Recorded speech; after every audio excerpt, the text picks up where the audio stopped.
On today's episode of the Bradeaux and Will Show, Will and I have a number of topics we're going to be discussing. A few of them being Alperen Şengün's case to be an All-Star this season. Can the Rockets hang on to the second seed? And can Whitmore's improved play? That and more, as I mentioned. So stay tuned for this episode. You're not going to want to miss it.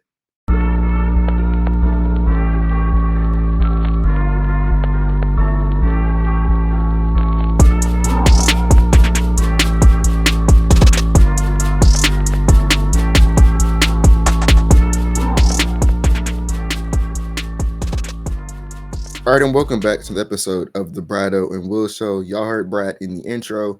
Got a couple of topics we want to talk about today, as the Rockets are, firmly second in the West, number 4 overall record in the NBA. Got a couple of topics we can talk about. First of which, being Alperen Şengün's case to be an All-Star. I'll kind of quickly just kind of give my thoughts on that. I think that y'all can correct me in the comments if I'm wrong, but I'm pretty sure that no top 2 seed has not had an All-Star before. I think just by virtue of that, the 2 top teams in the conferences, more than I think just about every time it has had an All-Star.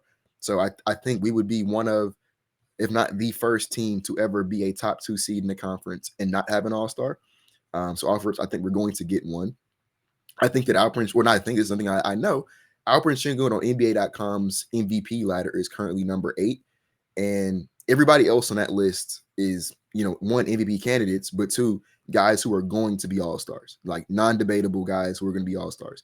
So it would be very odd to me for a team that is the number 2 overall seed in the West, number 4 overall record in the NBA period. There's a guy on that team who's also number 8 on the NBA's MVP ladder, for him to just not make an All-Star team. That would be very odd to me. I'm not even really worried about it. I know people are talking about the inefficiencies and whatnot.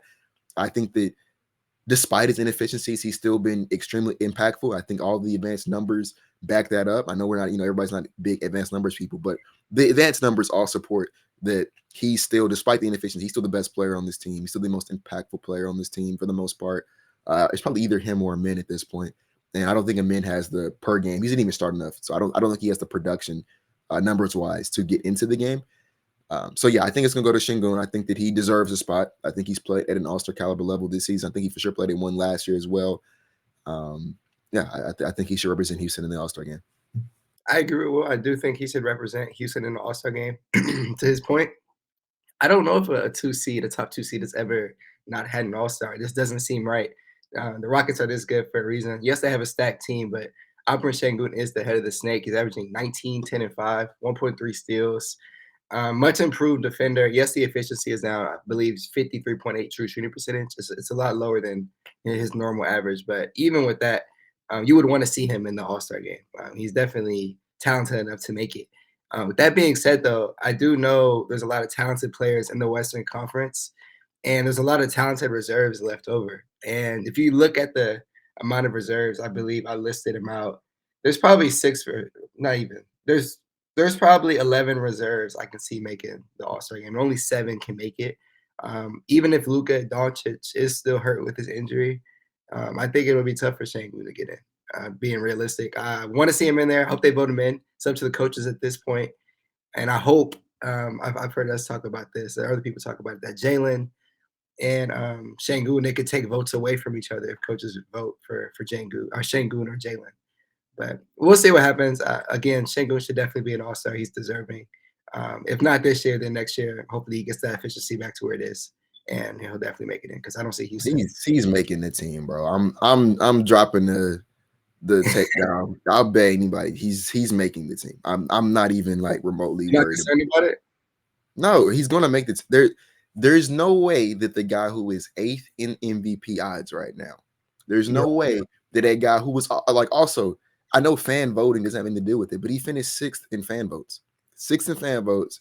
He's 8th in MVP odds right now. The Rockets are the 2nd seed in a stacked Western Conference. Mind you, no one had us being here, and we're the 4th overall best record in the league. Yeah, we're getting an All-Star. The question is not if we get an All-Star, it's who's going to be the All-Star. I think that's a more valid debate than if we get one. We're going to get one. And I think that of the guys who are eligible to make the team, I think Şengün is the guy they're going to give the nod to. I think Jalen made a very valiant effort for himself as of recently.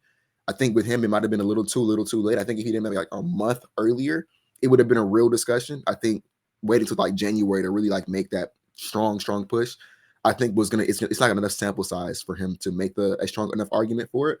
Although I said on Twitter though, like some guys get hurt. I'm not wishing injury on anybody, but West, there's a lot of injury prone guys who are going to be presumably at that team. Like Luka right now gets hurt. It wouldn't shock me if Jalen gets in off of like an injury nod. I believe that's how Anthony Edwards made his first All-Star team. So it is. Yeah. So yeah, like I think I am like whatever bet y'all want to make me, I will bet y'all Şengün's going to make the All-Star team. The question is just for me is does Jalen get in as an injury reserve as well? But Şengün's going to be an All-Star. Before we move on to the next topic, I want to run through it real quick. So we got Curry, SGA, LeBron, KD, and Jokic as your starting five. Reserve locks, you got to say Wemby and AD, Kyrie. Let's say Luka's hurt. Is AD starting? No, he's not. No, because you got KD.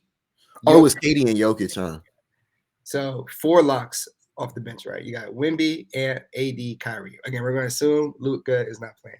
So 3d6: Şengün, Jaren Jackson, Sabonis, Jay Williams from the OKC Thunder. He's not making it. You don't think Jalen Williams will? No. And then James Harden. So you got. And he may not make it either. You got Şengün and who out of that 6? I guess you could choose 3 of those guys. So they're gonna make it. Yeah. It's gonna be Şengün, JJJ, and read that list, and Sabonis. Okay, because I agree. I think Jaren Jackson and Sabonis will both make it. It's gonna be Şengün, JJJ, and so it'll be up to Şengün, Harden, and Jalen Williams. And JJJ is gonna make it this year, and Ja's not because of games played. I agree. And then James Harden's been great for the Clippers, but his production isn't high enough for it. And then Jalen Williams also, his production, like not to get too deep into it. Jalen Williams is not relative to what his perception is. He's not playing that well this season. Not saying he's a bad basketball player, but just relative to perception, he's not. And that's kind of evident in those games that SGA sat down and he was the lead option. So he's not making it. It's OKC's getting one All-Star and it's SGA. Şengün's gonna make the team. I guarantee you. Yeah, and to your point, this would be a good transition to our next topic. A team that's the second seed and the top 4 team in the league, as you mentioned, should have an All-Star. But with the Rockets being the second seed right now, you can look at the standings. They're creating some really good cushion from that 5 spot. So it looks like they can cement themselves in the top 4 for the entire season if they stay consistent. But Will, do you think this is a Rockets team that can stay a top 2 seed for the entirety of the season? Top 2, no. Top 4, yes. Mm-hmm. I think that we're gonna fall to 3 or 4 at some point in time this season, just because like there's other teams that I think that are a bit more experienced than us, and we have the opportunity to slide. I'm about to do the math real quick though to see if we were to go 500 for the rest of the way, what would our record be? I think we'd be like slightly under 50 games. I believe we're 29-14 right now. So yeah, I'm doing the math. I should know this as an engineer. Oh no! At our current win pace, we're on pace to win 55 games. So yeah, I'm sorry, I'm tripping. We're on pace to win 55. Let me do the. I did the wrong math. 29 plus 14, that's 43 games. Actually, no. Well, I've done this math before, and I'm drawing a blank on how to do it now. I got you, man. So they're 29-14, right? We're doing math on the fly here. 40. That's 43 games played. Oh no, I know what to do. You got to subtract it by the games played, divide that by 2. There you go, and then you add the amount of wins we currently have. That's how you do it. So we're on. If we go 500, we'll play 48. We'll win about 48 games. It comes up to 48.5. And that's still really good. That's how. Yeah, and that's it. That's if we just go 500. Mm-hmm. That's assuming that we win a game and lose a game, which is probably not going to happen. I think that the Rockets have only lost 2 consecutive games once or twice this year. I don't think we've twice, I believe. Because like obviously we lost to the Pistons on Monday, and then we beat the Cavaliers on Wednesday. Mm-hmm. So we haven't lost 2 games back to back. So we're at worst case, I think it's safe to say we're going to go 500. That's about 48 wins, but I think we're going to be a bit better than 500 just because we've been better than that so far this season. So we're going to win 50 plus games this year. I think it's a pretty safe bet to say we're going to win 50 plus games. And I don't think there's going to be a team this year that wins 50 plus games and falls below number 4. So I think no matter what, we're going to be a top 4 seed, which means I think no matter what, we will be hosting the start of a playoff series in Houston. And if there's a game 7, that'll also be in Houston. Yeah, so if you look at the standings, OKC, they're gonna be the 1 seed. That's not a conversation. Houston right now at 2, they're really close to Memphis. Even though Houston is 3-0 against Memphis this year, Memphis has played really good basketball this season, and they're getting a lot of guys back, like GG Jackson, they're getting Vince Williams back. So and the Rockets also have a tougher strength of schedule to close the season. So it may be tough to stay ahead of Memphis. Even now, we're only half a game above Memphis. So that's gonna be tough. I can't say definitely that they're going to be above Memphis for the entire season. But you also have the Denver Nuggets who have Jokic playing out of this world. 5 straight triple doubles. Last night, I think he had like 32, 21, and like 17, something absurd. But yeah, the Nuggets are playing better too. And they are now 1.5 games back from Houston. So I personally believe the Rockets can beat out the Nuggets for the rest of the year and stay around the 2-3 range. But anything below that, like the Lakers, Clippers, um, they're not. Nah, those teams are just not better than the top four. Houston's gonna have home court advantage, as Will said. I really believe if nothing ridiculous happens, no injury that would derail everything. Um, and this team is set. And I thought the Bari and Tari injuries at the same time would be detrimental to the team, but look what happened. They still stayed afloat. And again, that's the benefit of having a really deep team like Houston. That's the reason they're where they are. They're at. I can't talk. That's the reason where they are right now. So it's gonna be fine. I believe that they will probably stay around a 3 spot. Another reason why they've been this high, and I'll transition to the next topic here, is they've been beating the top teams in the West, and a big reason for that has been Fred VanVleet. In that last game that we just played against the Cleveland Cavaliers, if you missed it, the Rockets beat the Cavs, and now they're the only team in the NBA to beat OKC and the Cavs, the 2 best teams in the league. Look at both of those games. Look what Fred VanVleet did, and huge reason why they won. Fred had 38 against OKC. Will correct me if I'm wrong. When they won, I believe you were at that game, and he was hitting some grenades. He was hitting everything. And against Cleveland, he had a bunch of timely clutch threes. Huge reasons why the Rockets won those games. So, I mean, Will, what are your thoughts on Fred? Again, I thought he's played a lot better in January, but for him to show up in those big time games, being the vet that he is, I think that's huge for them. In the month of January, Fred is averaging 15 points per game. I'm going to round up here. 15 points, 3 rebounds, 6 assists, 3 steals. He's shooting 41% from 3 on 7 attempts a game, and he has a 61 true shooting. Wow. And he's doing this on just 11 field goals a night, which is not a lot, especially considering he does he has the ball. It's not as much as he used to, but I'm talking about in a second, but 11 shots a night for someone who's like your third or fourth option, it's not a lot. So he's getting off the ball more. He's letting, like, I've seen him make an effort to let more of Jalen and Amin run the show. There's a lot of times where when they're bringing the ball up the court, Fred will have the ball. He'll just go give it to Jalen, or he'll give it to Amin. He'll go sit in the corner. And he's doing more of letting the young guys run more of the offense. And I think that comes with the young guys showing that they're ready for more responsibility. I think Fred was, has always kind of been willing to relinquish control of the offense. You have to just kind of show him that you're ready for him to relinquish it to you. He's not gonna let the ship sink. And I think it's also more evident when, on stretches where like Jalen struggled against the Cavaliers. And though that's when you will see Fred elevate his play. I forgot what game it was, but there was another game this month where the offense kind of stalled out, where it might have been the Kings game. I don't remember, but it was a game where the offense stalled out, and Fred started the game very much off ball, letting the young guys run the show. It wasn't working. All right, give me the ball, and he put up some threes. Some of them fell, and he kept the team afloat. And to me, that's the ideal role for Fred. Is we don't need you to save us every night.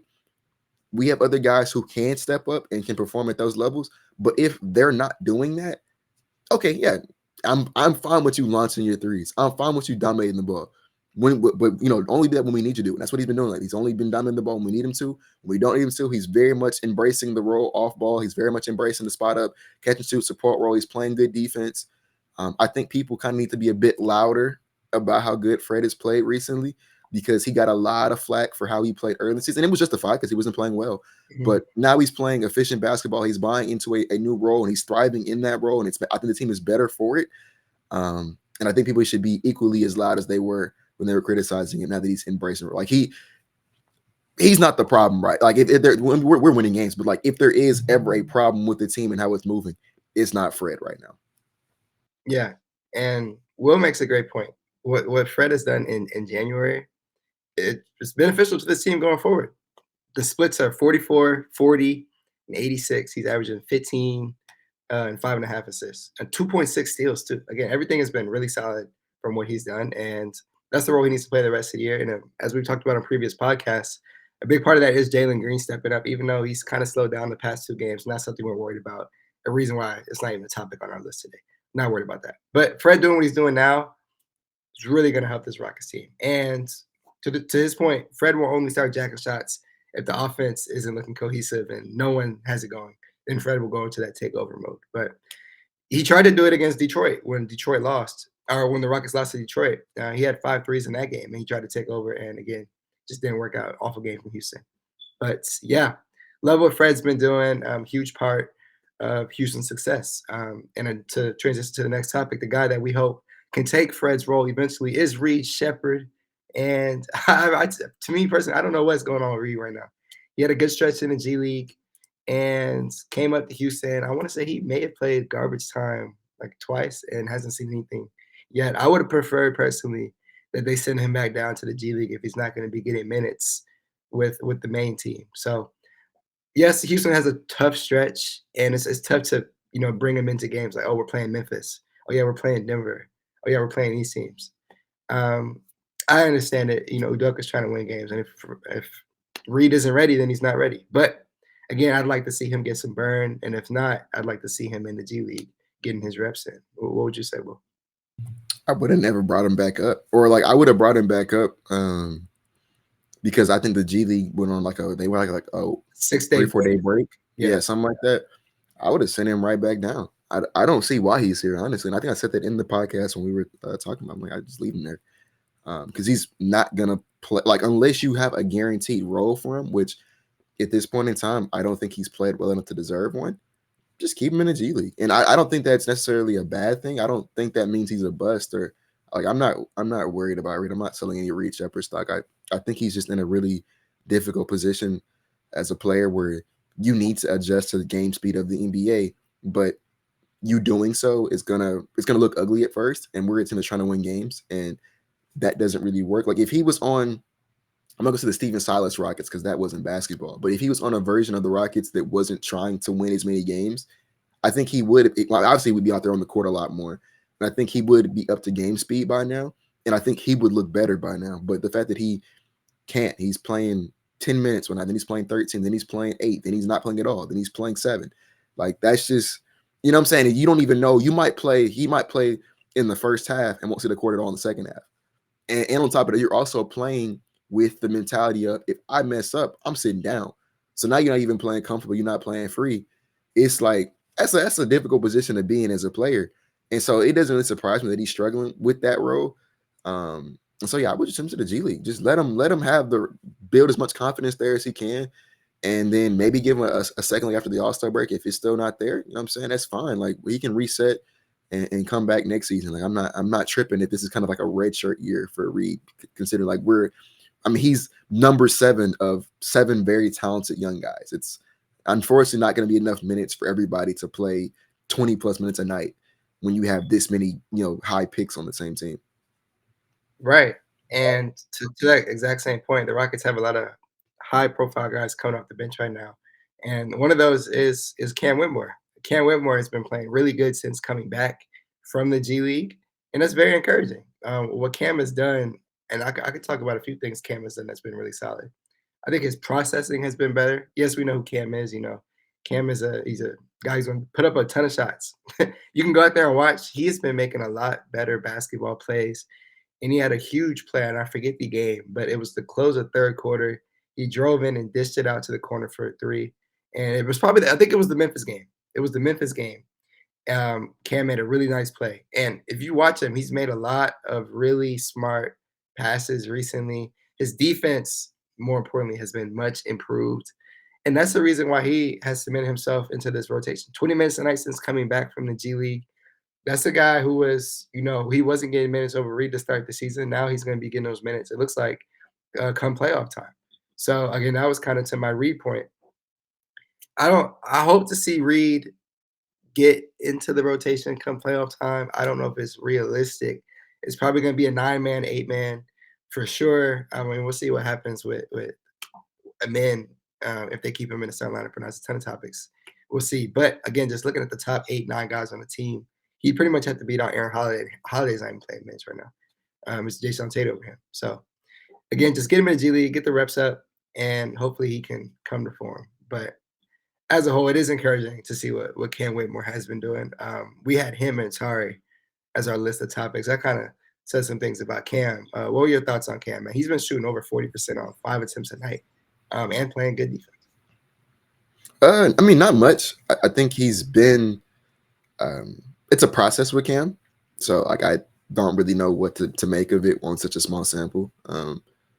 But I will say that last game against the Cavaliers, there was a couple of times where Cam was passing up shots that he normally would take, and honestly shots that I thought he should have took. And in retrospect, not even in retrospect, in real time, I was like, yeah, I wish he would have shot that. But if my two options are Cam Whitmore, the shot chuck who shoots everything, or Cam Whitmore, the guy who passes up good looks, I think I would prefer the latter. So if like that's kind of what it takes for him to kind of Mr. said is to overpass instead of not passing at all. I mean, I'm with that. I think that might work out for him. But he's been playing well. But there's still a lot of areas for improvement before I can really, say that he's. I don't want to say a star or nothing, but like just say he's arrived per se. Like it's still a minute from that. And then Tari, I mean, Tari is just amazing to me. I thought both him and Cam should have played a little bit more against the Cavaliers, and then they did. I think that they had the two highest plus minuses on the team. I know that's not necessarily indicative all the time of how well you play, but they did, and I think that was because a lot of the times when the Rockets would go on those big runs, those two guys were on the court, and a lot of times when the Rockets would sell the lead, they were on the bench. And I think that maybe I didn't necessarily have to close the game in terms of playing the final 2-3 minutes of the game. But I do think that both of them should have played a bit more in that fourth quarter than what they did. Maybe like when you sub in with some of the other starters and let them see how they mesh, because I thought they played pretty well with the minutes they were given. And Tari specifically, like, had some missed layups, which we know he does caught a few times, but still the rebounding efforts there. The fact that even if he misses his shot, he's probably going to get the rebound, probably going right back up with it. I think he had like 3 steals as well that game. Like Tari was great to me, and I mean, he's just a staple of consistency when he plays. He's always really good for it. So, yeah, I love what I'm seeing from Tari back from the injury. Yeah, so 14 points a night, or 13 and a half, if you want to be specific, 5.5 rebounds, 3 steals since Tari Eason has came back, and that's on 48.6% from the field, and he's shooting very well from 3, 45 and a half from 3 on 2.5 attempts a night. That was a concern before he left, and that's how you could kind of tell something was up with him. That 3-point percentage fell all the way off. It fell off a cliff, and it's good to see those shots are kind of dropping. We talk about it in the playback. Shot does look a little flat, but again, I'm happy it's falling. So to what Will was saying, his impact is always there. He is Mr. Consistency off that bench, and he's going to bring a lot of energy. Typically, it's a Min and Tari coming in and causing havoc, and recently it's been Tari and Cam. They come into the games, and everything changes. So it's been good to have him back. He's a huge part of this team's success. A bunch of people always text me about Tari Eason, saying he's a huge difference maker on this Rockets team, and he's definitely a top 5 guy. And I would like to see him close games when he's deserving. The Rockets did win against Cleveland, as Will said. I would have closed with Tari Eason in that game. If they lost, I would have been vocal about it.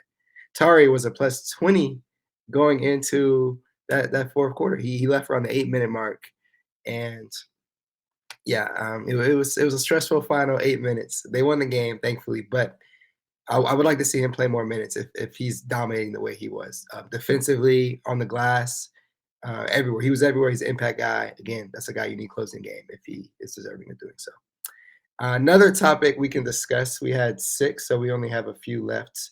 Yeah, the last one is going to be, what are the Rockets going to do when Jabari Smith Jr. gets back? Right now, Amin Thompson, and I could pull up his numbers as a starter, but he's averaging roughly 16 and 10, 3 assists, 2.2 steals, and 1.8 blocks as a starter. 10 and 3 in those games. What are the Rockets going to do? Will, what do you think Houston should do when Jabari gets back? Numbers, and I'll pull this up while you speak. They say numbers-wise, our starting lineup currently actually isn't good, net rating-wise. But I personally think they should move Dylan to the bench when Jabari gets back. But what do you think the team will do versus what you would do? I think the team's going to put him back on the bench. But what I would do, man, I don't care. You can pick. I mean, I think Fred and Şengün have to stay no matter what. And I think if Jalen's playing the way that he's been playing in this month, obviously he has to stay no matter what. You can pick whoever you want out of Dylan and Jabbar. I dead don't care. I think there's merits to both guys remaining in the starting lineup. I think there's things that Dylan does that Jabari doesn't do. There's things that Jabari does that Dylan doesn't do. I think there's arguments to be made that both of them make us better than the other one would in the starting lineup. Like I think Dylan's been better on the season totality, but I think Jabari might make a bit more sense lineup wise. I don't care. You should. Amin Thompson is one of the 3 best players on the team. You could almost argue he's top 2. He should be starting. We're a better team for it. Everyone is better when they play next to Amin Thompson. You also have to develop your young guys or your promising young guys, especially. And I think Amin is one of, if not the most promising young guy on this team. He should be starting. He should be soaking up a lot of minutes every night. He should be getting a lot of usage every night because when he does, we play better, and it's going to make him a better player long term. It's going to make us a better team long term. So yeah, there's no I think he said it to the bench. There's no justification for that in my personal opinion. I think that's going to be a mistake, but that's what I do. Yeah, and to Will's point, they probably will bring him in back off the bench, which is it's crazy to say. Again, they're 10-3 with him, and he's putting up insane numbers. If you want to look at the deeper numbers, what the Rockets are probably looking at, the current starting lineup of Fred, Jalen, Amin, Dylan, and Şengün, they have a negative 12.5 net rating. And what that means is the Rockets are getting outscored by 12.5 points per 100 possessions when that lineup is on the court. That ranks around like the 14th percentile in the league, which, I mean, it isn't good. But, I mean, the main thing with Amin is he's playing around like 38 minutes a night when he starts. That's where that production is coming from.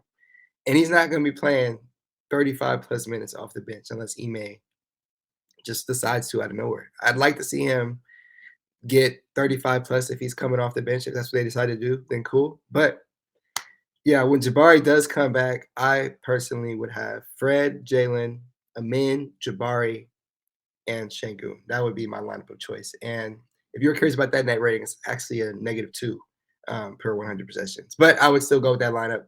Men's extended time of play will make a difference, and that's what's been getting Houston wins. And what Jabari brings to the table, I cannot bring him off the bench. Udoka has spoken on it. Houston has been down the past few games with him out in the rebounding battle. They missed that presence inside. Not to cut you. I wonder how much of that is also because Tari was also out. Like I wonder if Tari played with that number, it looked different. That's one thing I thought of. That's a good point. And I could look after the pod on those 4 games Tari's been back in before what the rebounding battle has looked like. Because Tari is like probably like the second best rebounder on the team if you go off the analytics, behind Steve-O, obviously. And he's probably 3rd behind him in. But again, Tari is a huge impact at rebounder. But yeah, what Jabari does, I think is more impactful than Dylan. Dylan is kind of falling off slightly defensively. I won't say too much right now. I'll keep an eye on it. But again, Jabari's 3-and-D. He provides rim protection, and he allows Şengün to kind of be a roamer, which I want to see. So I know for sure Jabari, when he gets back, he'll be in the starting lineup. We'll see what happens with Dylan in a minute. But I personally think it should be Amin Thompson. We'll see. We're around the 30-minute mark for this episode. Will, did you have anything else you wanted to add? All right. Guys, we have the Rockets Twitter nights coming up. We still have like 10 tickets left. It's going to be February 1st. Again, we've been promoting it. If y'all want to get your tickets, you can come sit with Will and I. We have a pregame at 2 hours before the game at the Toyota Center. It's a meet and greet. It's going to be very fun. Again, if you want your tickets, they're available in the link below in the description. So definitely tap in. But, Will and I are going to get a guest here soon and talk about the trade deadline, a bunch of other stuff with these Houston Rockets. So stay tuned. I appreciate you guys for tapping into another episode of the Bradeaux and Will Show.